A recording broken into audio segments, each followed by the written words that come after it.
Bismillahirrahmanirrahim. Assalamualaikum warahmatullahi wabarakatuh. Halo adik-adik semua. Bagaimana kabar kalian pada hari ini? Alhamdulillah baik ya. Semoga kita selalu dalam lindungan Allah Subhanahu wa Ta'ala dan selalu diberikan semangat dalam menuntut ilmu. Sebelum kita memulai pembelajaran kita pada hari ini, alangkah baiknya kita memulainya dengan berdoa bersama. Berdoa dimulai. Bismillahirrahmanirrahim. Rabbi zidni ilman warzuqni fahman.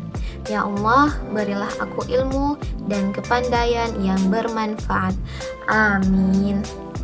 Pada pertemuan pertama di kelas 6 semester ganjil ini, kita akan belajar tentang riwayat hidup, silsilah Utsman bin Affan, kepribadian Utsman bin Affan, dan perjuangan Utsman bin Affan sebagai khalifah. Tujuan pembelajaran kita pada hari ini adalah agar kalian dapat mengetahui dan memahami mengenai riwayat hidup dan silsilah Utsman bin Affan, kepribadian Utsman bin Affan, dan perjuangan Utsman bin Affan sebagai khalifah. Nah, sebelum mulai pembelajarannya, kakak mau tanya nih, ada nggak yang tahu siapa itu Utsman bin Affan? Baiklah, agar kita dapat mengetahuinya bersama-sama, langsung saja kita simak materinya. Yang pertama, riwayat hidup dan silsilah Utsman bin Affan. Utsman bin Affan lahir di Mekah 6 tahun sesudah terjadinya peristiwa Am al-Fil atau Tahun Gajah. Nama lengkap Utsman bin Affan adalah Utsman bin Affan bin Abu al-Ash bin Umayyah bin Abdi Syams bin Abdi Manaf bin Qusay bin Kilab. Ayahnya bernama Affan bin Abi Ash dan ibunya bernama Urwa binti Quraiz bin Rabi'ah bin Habib bin Abdusyams bin Abdi Manaf bin Qusay. Berikut ini garis keturunan Utsman bin Affan bertemu dengan Rasulullah SAW. Abdul Manaf mempunyai anak Hashim dan Abdi Syams. Hashim mempunyai anak Abdul Muthalib. Abdi Syams mempunyai anak Umayyah. Abdul Muthalib mempunyai anak Abdullah. Umayyah mempunyai anak Abu al-Ash. Abdullah adalah ayah dari Muhammad SAW. Abu al-Ash mempunyai anak Affan, dan Affan adalah ayah dari Khalifah Utsman bin Affan. Dapat kita lihat bahwa Nabi Muhammad SAW adalah paman dari Khalifah Utsman bin Affan, dan garis keturunan Utsman bin Affan dengan Rasulullah bertemu pada Abdul Manaf. Yang kedua, kepribadian Utsman bin Affan. Khalifah Utsman bin Affan mempunyai kepribadian yang mulia yang dapat kita contoh dalam kehidupan sehari-hari. Adapun kepribadian Utsman bin Affan adalah yang pertama, kerendahan hatinya atau tawadu. Yang kedua, kedermawanan. Yang ketiga, malu dan menjaga kehormatan diri. Yang keempat, pemaaf. Dan yang kelima adalah ahli ibadah.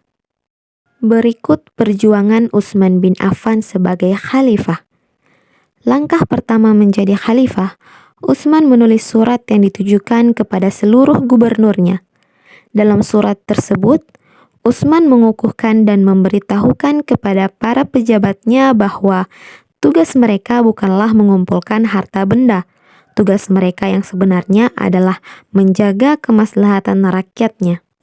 Selain menulis surat untuk gubernur, Utsman juga menulis surat kepada para panglima perang.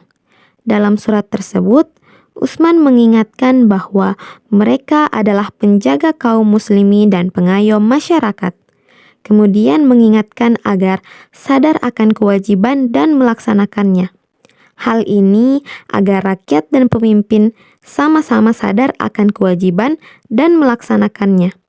Masing-masing merasa bahwa dirinya bekerja untuk umatnya sebagaimana bekerja untuk dirinya sendiri. Dalam bidang hukum, Utsman bin Affan membuat tempat khusus kehakiman. Kemudian dalam bidang ibadah, Utsman bin Affan menambah azan kedua dalam sholat Jumat. Utsman melihat adanya kebaikan bagi masyarakat dalam penambahan azan tersebut, yaitu mengingatkan masyarakat tentang waktu sholat Jumat yang sudah dekat. Peninggalan jasa Khalifah Utsman bin Affan yang sampai sekarang bisa dirasakan umat Islam adalah penulisan Al-Quran. Hal ini didorong adanya perbedaan bacaan atau cara membaca di antara umat Islam, hingga dikhawatirkan berpotensi menyulut api fitnah mengenai kitab suci Al-Quran. Karenanya, Utsman bin Affan menginstruksikan kepada ahli qurra terkemuka dari para sahabat yang paling kuat hafalan Al-Quran untuk memahami huruf-hurufnya, cara membacanya, mendalami tata bahasa dalam mengerjakan penulisan Al-Quran. Tim penulisan Al-Quran ini diketuai Zaid bin Sabit, anggotanya adalah Abdurrahman bin Haris dan Abdullah bin Zubair. Nah, bagaimana adik-adik semua? Apakah kalian sudah memahami materi kita pada hari ini? Baik, alhamdulillah. Baiklah, sebelum mengakhiri pertemuan kita pada hari ini, kakak akan berikan tugas kepada kalian, yang nantinya akan dikumpulkan pada pertemuan berikutnya. Baiklah adik-adik sekalian, sebelum kita menutup pertemuan kita pada hari ini, marilah kita berdoa bersama-sama. Bismillahirrahmanirrahim. Subhanaka Allahumma wa bihamdika asyhadu an la ilaha illa anta astaghfiruka wa atubu ilaik. Amin.